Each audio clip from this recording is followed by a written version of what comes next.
Welcome guys, it's Danny Glover from Fight Fan TV Live. We are here at the Matchroom headquarters with the world-renowned trainer, Tony Sims. How are you doing today, sir? Yeah, good Dan, good to see you mate. You're my old cousin, you Dan. Yeah, you refer to me as cuz, so yeah, big ups, big ups. So we're here for the Alan Babich, Johnny Fisher press conference. You've got your young charges in Jimmy Sains and also Maisey Rose on the card. How's the training been going for both of them? Yeah, it's been going well, and you know, they're both young, and obviously Maisey's mandatory for the European title, and that's going to happen in September. But this fight's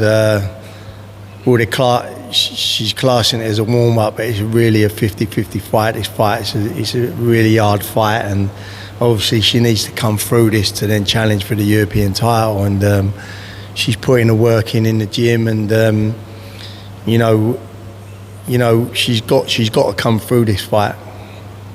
Well, it's her first title fight, this one. So, do you know who the current European champion is, and what do you see her attributes of things that Maisey can exploit in the current European champion, if provided she gets through this one? Yeah, it's Chloe Watson. Ricky Hatton trains Chloe Watson. She won the European title in her last fight. I believe she's fighting. I think she might be fighting on the same night, maybe on July the 6th as well. She's having a warm-up fight, and so they're both having fights. They fight for this European, but that's a tough fight, and Maisey needs to come through this kind of calibre of opponent. She's fighting next to challenge for this European title, and know that she's ready for this type of step up. So also we've got Jimmy Sains on the card. Earlier in the year we saw him with an explosive knockout in the Cosmopolitan Las Vegas out in America.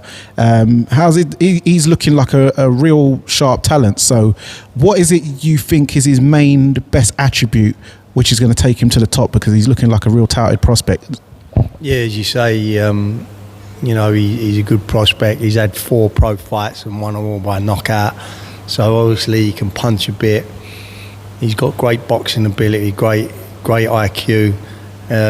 He was a good amateur. He won the 3 Nations, and he's a good prospect to look out for. He's actually boxing on June the 29th at the Brentwood Centre in a 6-round fight, and then obviously he's on July the 6th as well. So, we're keeping him busy at the moment, and when they're young, I like them to be busy. He's learning all the time. He's sparring good fighters in the gym, and he's just coming on really well at the moment. Yeah, I saw him win the Nationals in the amateurs, so really good talent. Also, you've got George Liddard in the stable as well. So when is he next out? Because he just had a spectacular knockout just last weekend, right? Yeah, so George is on June the 29th as well. He's on the same show as Jimmy in the Brentwood Centre. It's a top-tier promotion show. I'm just wanting to get them out, both of them out, so they're about boxing regular. They're both scheduled 6-rounders, and and obviously Jimmy's fighting again on July the 6th, and George has just fought like last week. So, they're both busy, and that's what I believe they should be at this stage of their career. So also, you would have saw on the Riyadh show, so we saw Daniel Dubois beat Filip Hrgović. The rumour has it that Daniel Dubois would be fighting Anthony Joshua in Wembley in September. You being the former trainer of Anthony Joshua and obviously seeing Daniel Dubois throughout his career, how do you see that one going stylistically wise? I think it's a great matchup. They both know each other from, GB days, even though Daniel was young then, and it's like Daniel's the up-and-coming fighter, and Anthony Joshua is the veteran in this fight, and I think it's a great matchup. It's an all-British clash. They're talking about Wembley, and it's 2 big punchers, and I believe that he's probably going to be over and done with him in the first 6 rounds, and I believe that probably whoever connects first or connects right is going to take the other one out, and that's what we're going to see, and that's what it's going to be exciting, because you don't really know who's going to connect properly out of these 2 first, and I think it's going to be a very explosive fight. Yes, indeed. also, a few months ago, I remember John Ryder announcing his retirement, saying that he's going to become a trainer. So has he started becoming a trainer down in the gym, and how's it going for him so far? Yeah, he's been working alongside me since the last fight against Munguia, and he's done his trainer's course.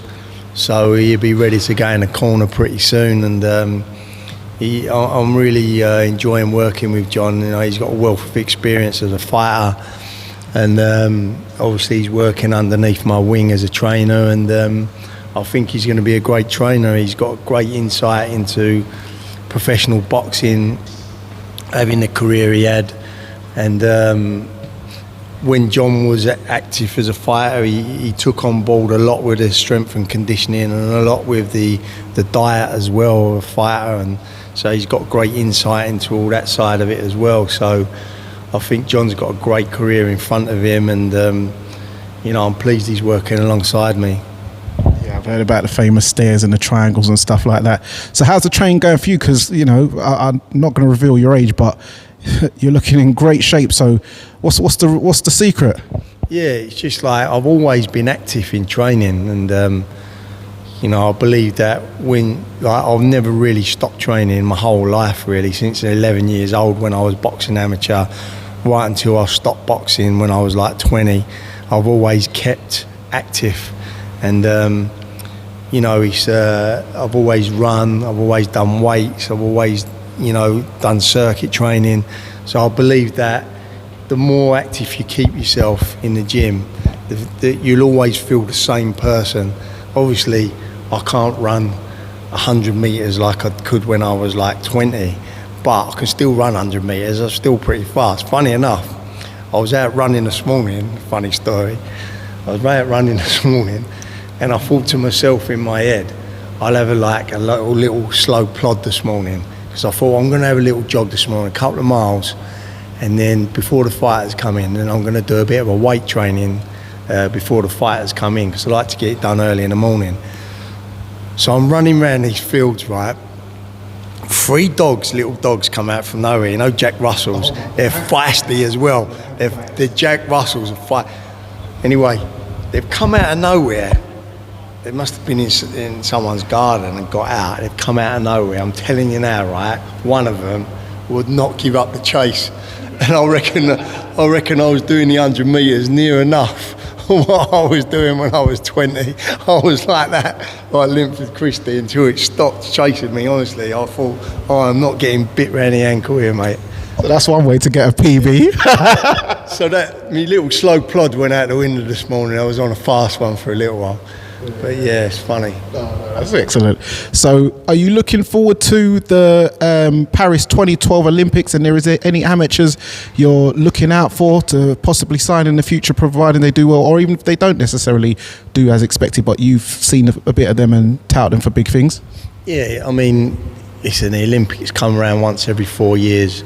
All the top amateurs in the world are in the Olympics, and you know, Britain have got a few qualifiers through, so you know, it's always great to watch. I mean, I went to the London Olympics, obviously, 2012. I was there when Joshua won the gold.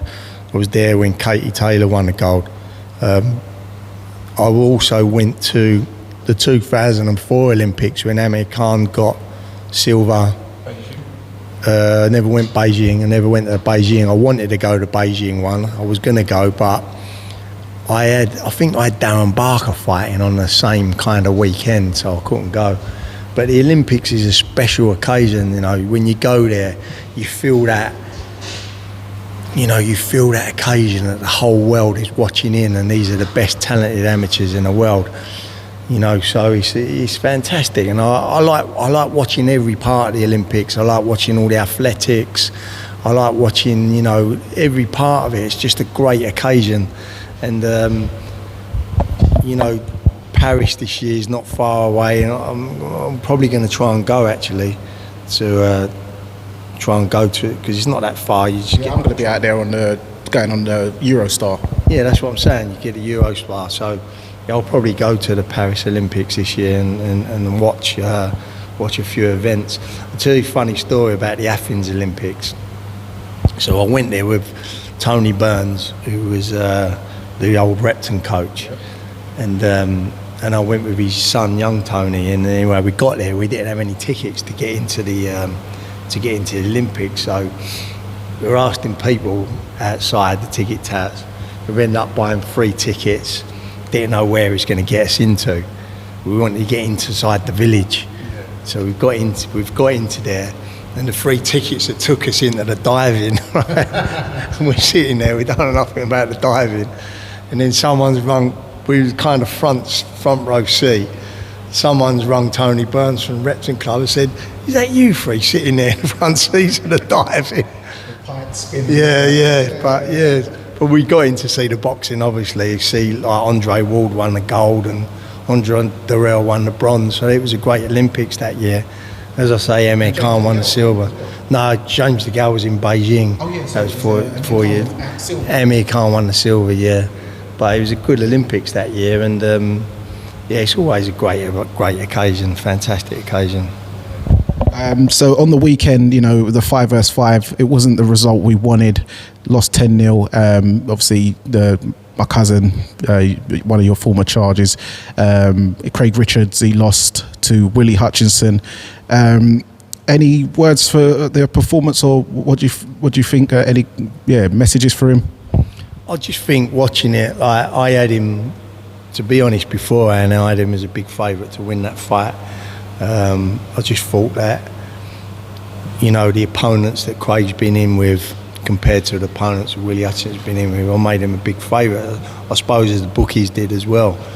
But I just think that, it was a subpar below performance by Craig, and listen, I hope it comes back into it anyway. We better go and do the birthday thing. Oh yes, absolutely. So there we'll leave it here. It's Danny Glover from Fight Fan TV Live with Mr. Tony Sims, and remember, persistence beats resistance. You know where it is. Okay.